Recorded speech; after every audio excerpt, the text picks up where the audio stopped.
Alrighty guys, today I'm going to go through and calibrate the grain drill. I was hoping to get fertilizer spread this weekend, but we got a bunch of rain over between Wednesday and Thursday, and I might have been able to spread today because I went and looked at a couple fields and it was right on the edge, but it's right on the edge and I really don't feel like burying a tractor because I got one load to spread out. It's going to be 6 1/4 ton. And that's just to the fertilizer. So you add in the weight of the tractor and the spreader, and it all adds up to just wait till it got better ground conditions. So anyway, I'm going to take the opportunity to go ahead and get this done. Now, calibrating a drill for beans, if you really have nothing better to do with your time, you can do it the same way as a planter. Fill it up, run through, figure out how far you went, add up or count up everything, or count up the seeds in the row and do all the math and figure it out. And you can get to your population. However, there's a lot easier way to do it. And so what I did, I pulled 4 drop tubes off the center of the drill, and it doesn't have to be off the center. You could do one drop out on the end, one on either side of the center and another one, or you can do 4 in a row or 5 in a row, or if you really wanted to, you could do the whole width of the drill, but I'm just going to do 4 because unlike a planter where each row unit's got its own chain, and there's chances that each row unit could possibly, if something's screwing up, give you a different output. A drill, the whole run system is run off of one shaft with one chain, so if you get something out of one row, all the rows are basically going to be the same. So I pulled 4 drop tubes off of here and replaced them with Ziploc bags because we're going to collect the seed.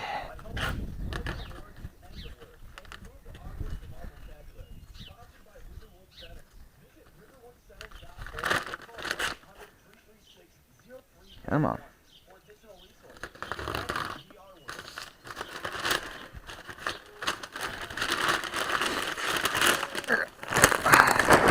I don't need to put a whole lot in here, basically just enough to cover those 4 runs.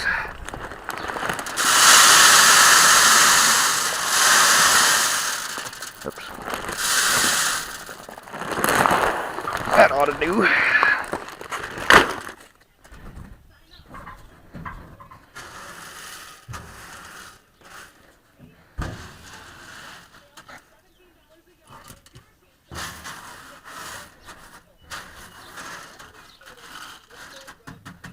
Okay, that'll do that trick.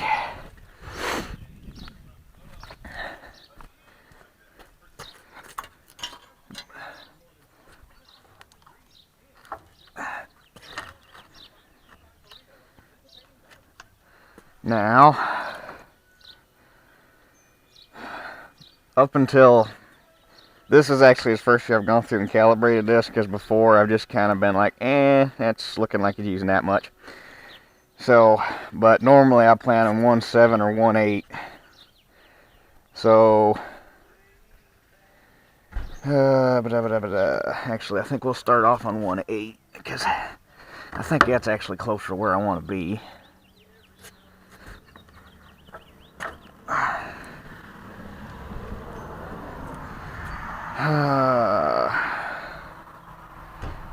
Gear.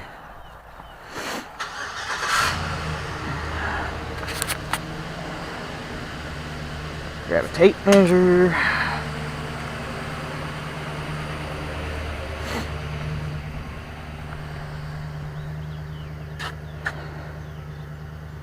Now we go out and make a pass.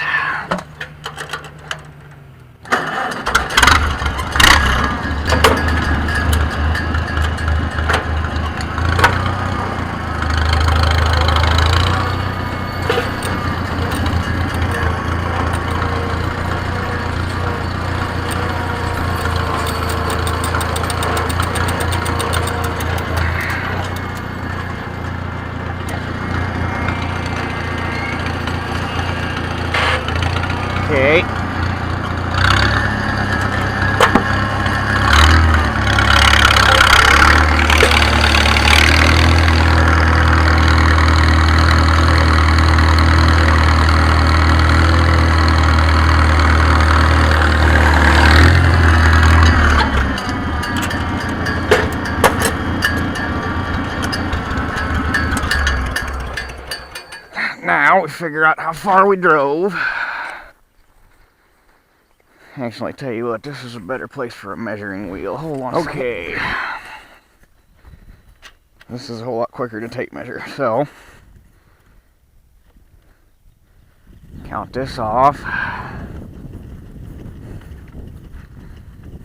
And for anybody that doesn't have a measuring wheel, best 45 bucks I ever spent.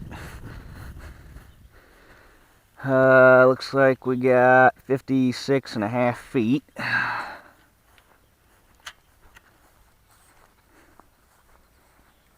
So now we get to go do some math. Bring these with, because I'm going to need them.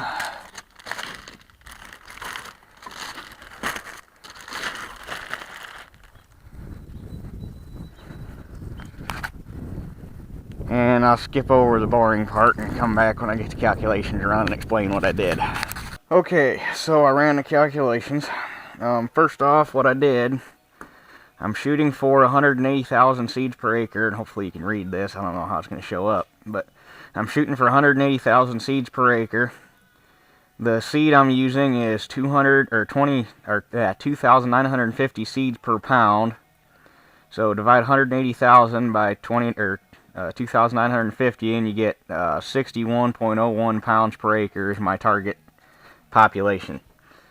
So I took my dimensions from out there. That drill's on 7.5 inch spacing, and I collected from 4 rows, so 7.5 inches times 4 is 30 inches. Divide that by 12 inches to convert to feet, and I get 2.5 feet multiplied by the length I drove, so 2.5 times 56.5 gives me 141.25 square feet. And there's 43,560 square feet in an acre, so divide 141.25 by 43,560, and I theoretically planted 0.00324 acres. And then when you do this, you want a gram scale, and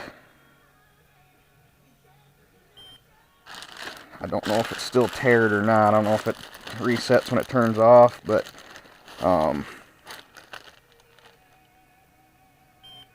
yeah, it doesn't re-tear when it turns off. But anyway, I teared it out and I measured it off to be 112 grams of seed. And there's 454 pounds, or 454 grams per pound, so divide 112 by 454, and you get 0.2467 pounds of seed collected. And then divide that by the acres you calculated, so 0.00324, and you come out with 76.14 pounds of seed per acre. So I'm high, so I need to cut my seeding rate down. So I will go through, redo this again, and we'll see what we can come up with dropping it down a gear.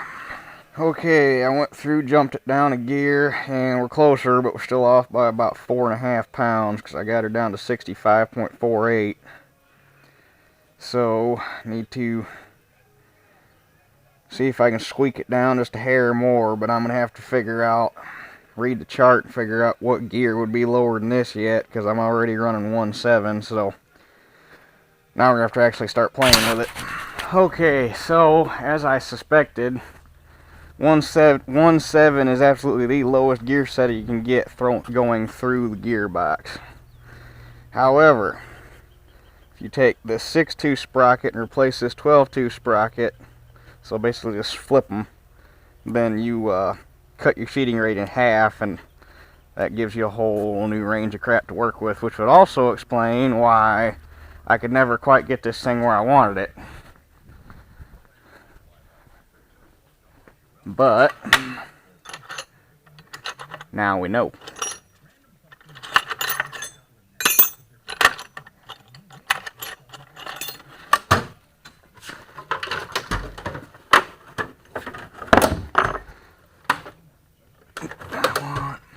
Yeah, that's what I want.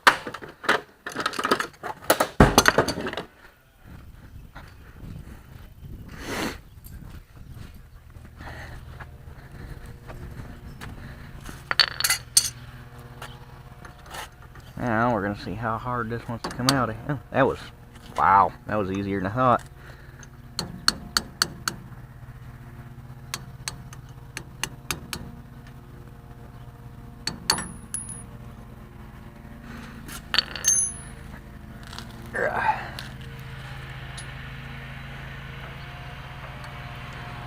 Now, ow, that hurt just a little bit. Actually,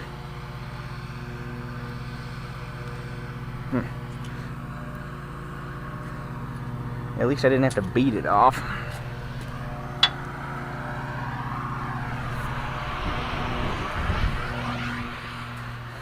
It took me a little bit to reading through the book to figure out which sprocket to switch.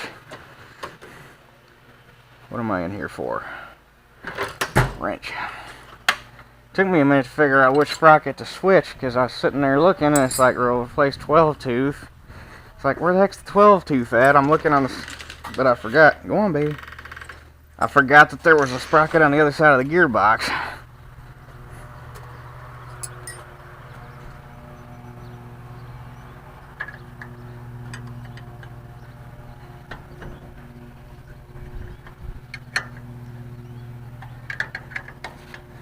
And actually looking at it now, because this sprocket,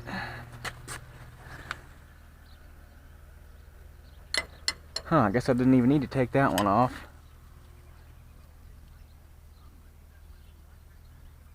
No, I didn't need to take that one off. That's actually the sprocket that drives the fertilizer. So I was wrong. All you gotta do is take these two and flip them. So I guess I could put that one back on.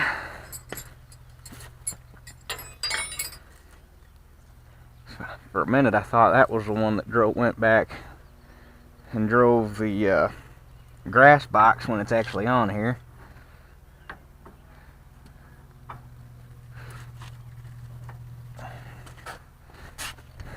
And we have the grass seeder for this one. It's just not on it because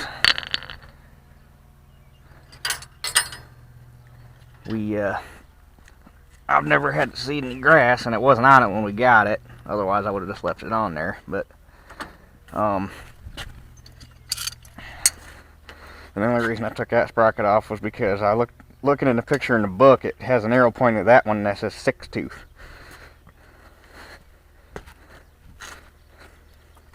So this is even simpler than I initially thought.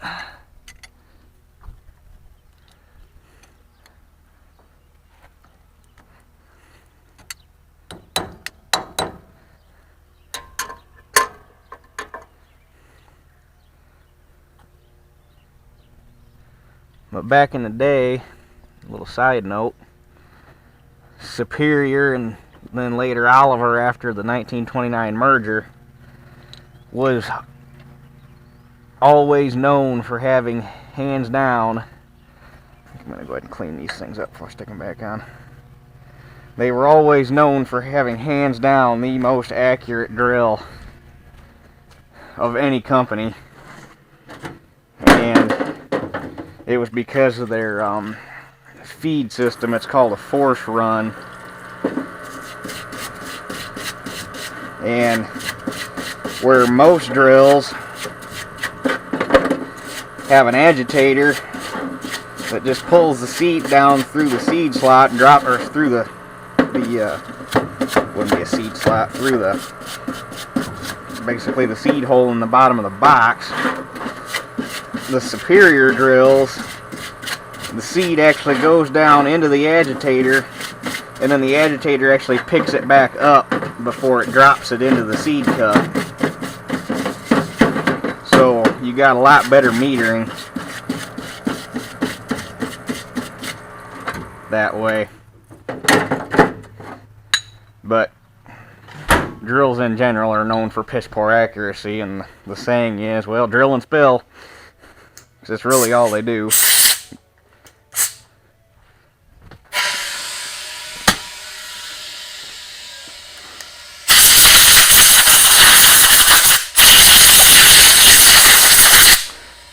Grain drills are kind of like the heavy machine guns of farming.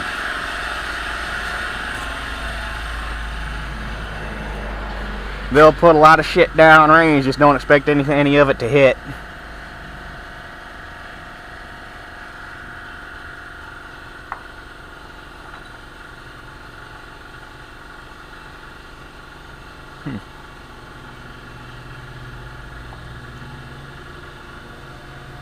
Looks like I may actually need a little bit more spacer in there.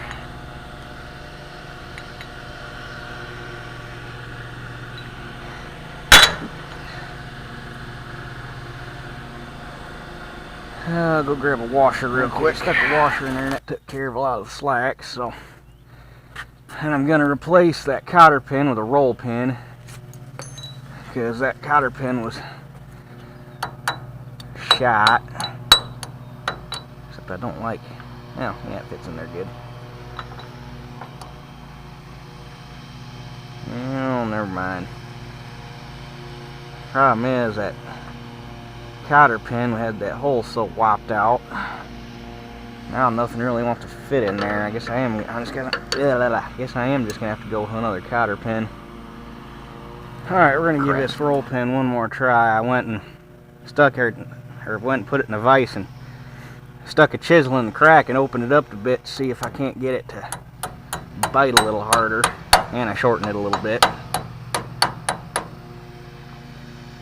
Yeah, I like that. That's more better.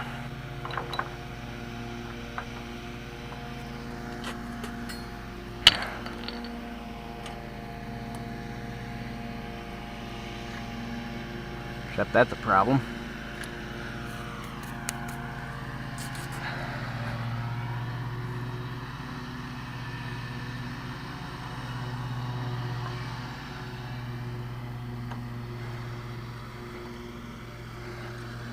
I ain't got a chain breaker for this type of chain neither, damn it.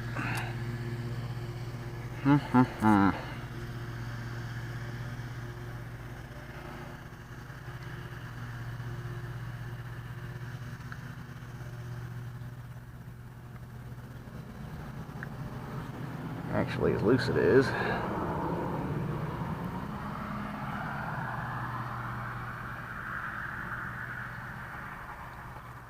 Come on, slide in there.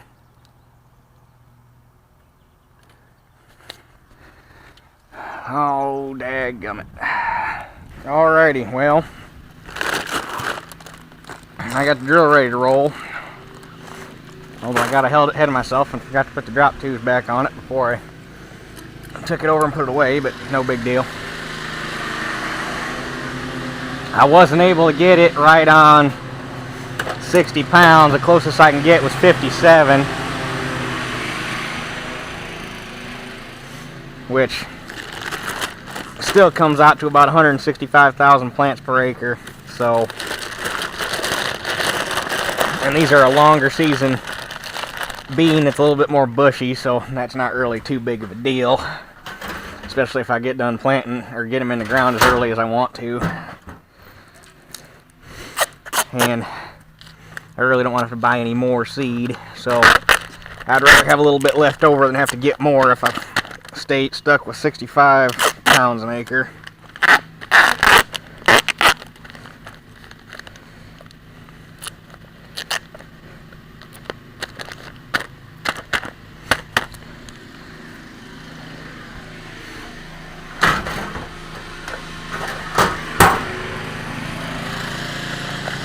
And if you notice, it's kind of a little bit later in the day than when I took the last video. It's because I was working on that drill and a guy stopped over to